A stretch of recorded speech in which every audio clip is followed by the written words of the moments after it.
সবাই একটু শোনেন। আমি উপজেলা নির্বাহী অফিসার, আপনাদের উদ্দেশ্যে যেটা কথা হচ্ছে যে ভিডব্লিউবির যে চালের বিষয়টা, এটা আসছে গরিব মানুষের জন্য। তাহলে আপনাদের যারা আবেদন করছেন, আপনাদের বাইরে কেউ পাবে না, কথা বোঝার চেষ্টা করেন। এইবার আমাদের যেই সরকার থেকে একটা কমিটি করে দিচ্ছে, সেই কমিটিকে বলছে যাচাই বাছাই করার জন্য। এইটা ঠিক যে যাচাই বাছাইয়ের সময় অনেক ক্ষেত্রে আপনার কথা শুনে বোঝা যায় না যে আপনি আসলেই গরিব কিনা, আপনার থেকেও বেশি গরিব কেউ আছে কিনা, এটা যাচাই বাছাই করতে অসুবিধা আছে। সেই ক্ষেত্রে সরকার থেকে যেটা বলছিল যে প্রতি ওয়ার্ডের মেম্বার এই কমিটির সদস্য হবে। মেম্বাররা তো বাই নেমে বা আপনাদের সবাইকে চেনে, তো সেই জায়গায় এই সুযোগটা ছিল যে মেম্বার যদি যাচাই করতো। তা এবার আপনাদের এই মেম্বারদের নিয়েও অভিযোগ আসলো, যার ফলে আমরা মেম্বারদেরকে বাদে করার চেষ্টা করলাম।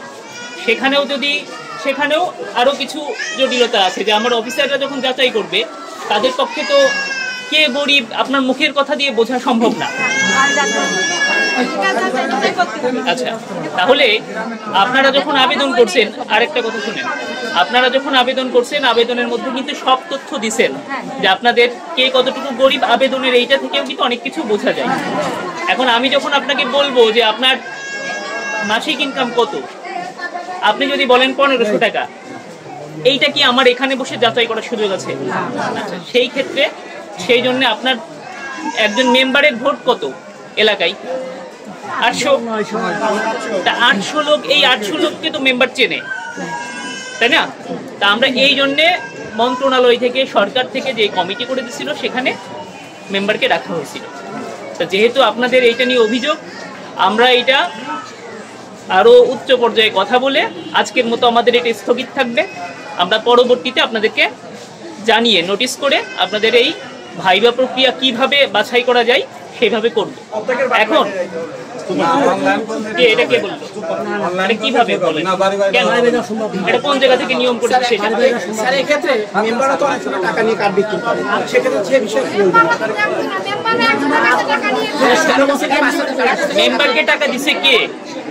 এরকম অনেকে আছে কিন্তু কখনো স্বীকার করবে না। তাহলে যদি আপনি টাকা দিয়ে থাকেন মেম্বারকে, সেই দায় আপনাকে নিতে হবে। আপনি টাকা দেন কিনা সেটা তো আমার পক্ষে বন্ধ করা সম্ভব না। আপনার ভোটেই তো সে নির্বাচিত হয়েছে, আবার আপনি তাকে ঘুষ দিচ্ছেন, তা তো দোষ তো আপনার। তার যেমন দোষ হচ্ছে, আপনারও দোষ। যে ব্যক্তি টাকা দিছে তার বিষয় নিয়ে আমরা কিছু করতে পারবো না। আপনি লিখিত অভিযোগ দেন, থানায় অভিযোগ করেন বা মামলা করেন তার বিরুদ্ধে যে সে টাকা নিছে, সেটা যথাযথ কর্তৃপক্ষ তার বিরুদ্ধে ব্যবস্থা নেবে। কিন্তু কথা হচ্ছে, আপনি টাকা দিচ্ছেন এই কথা তো আপনি আমাকে বলতে পারবেন না, কারণ আপনি যদি টাকা দিয়ে থাকেন আপনি অন্যায় করছেন। আর আপনার যদি এরকম অভিযোগ থাকে যে আপনার কাছ থেকে মেম্বার টাকা নিচ্ছে, আপনি লিখিত অভিযোগ যথাযথ কর্তৃপক্ষের কাছে দিবেন, মামলা করেন তার বিরুদ্ধে, তার মেম্বারশিপ থাকবে না, প্রমাণ সহ দিবেন, তার মেম্বারগিরি সে করতে পারবে না।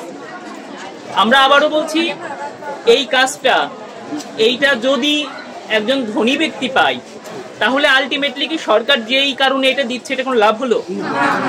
তাহলে প্রকৃত লোক যাচাই করাটা যেমন জরুরি, ঠিক তেমনি আপনারা সহযোগিতা না করলে, হ্যাঁ আপনি বলতে পারেন আমি তো গরিব, কিন্তু আপনার ওয়ার্ডে যদি এরকম থাকে আপনার থেকে গরিব আছে, দেখেন আপনার ওয়ার্ডে ধরেন মনে করেন যদি আমার 200টা কার্ড থাকে, আপনার ওয়ার্ডে 20টা কার্ড, সেই হিসাবে আপনার থেকে যদি 20 জন বেশি দরিদ্র থাকে তাহলে তাদের পাওয়ার কথা। কিন্তু এইটা সিলেক্ট করাটা, এখানে আওয়াজ দিচ্ছে কে? আরে ভাই, এটা মানুষকে শুধু অস্থির করেন কেন? কথা বলতে দেন না। তো এই যে আপনার থেকে গরিব যে ব্যক্তি আছে সে পাওয়ার কথা, কিন্তু একই সাথে এইটা যাচাই করাটাও খুব সহজ বিষয় না।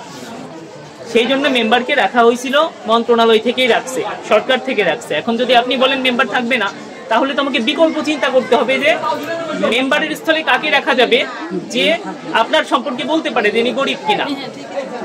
আবার সেইটা উপজেলা নির্বাহী অফিসার তো পারবে না যে একে আমি কমিটিতে রাখলাম, এই ক্ষমতা তো উপজেলা নির্বাহী অফিসারকে দেওয়া হয়নি, এটা সরকার থেকে নির্ধারণ করে দেওয়া আছে। তো কাজেই আমরা আজকে যেহেতু আপনাদের অবজেকশন আছে, আমরা স্থগিত করলাম। আমরা পরবর্তীতে আপনাদেরকে জানিয়ে আমরা একটা প্রক্রিয়া বের করে সেইভাবে যাচাই করার চেষ্টা করব। একই সাথে এটা বলে রাখি যে আমাদের কিন্তু একটা সময়ের ইয়ে করে দেওয়া আছে যে এত তারিখের মধ্যে নাম জমা দিতে হবে। তা সেই ক্ষেত্রে যেহেতু আমরা আজকে পারলাম না, আমরা মিনিস্ট্রিতেও এটা চাইবো যে আমাদের এই সময়ে আমরা এই অস্থিরতার জন্য পারিনি।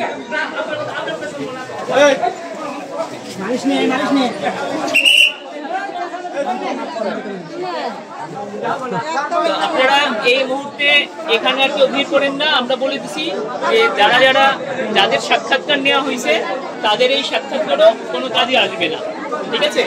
আজকে যে আপনারা আসছেন এটা স্থগিত করা। ধন্যবাদ সবাইকে। আর আমরা আবার এরপরে যেদিন করবো আপনার মাইকিং করিয়ে তারপর বুঝতে পারছেন আপনারা, তাহলে যা চলে যান।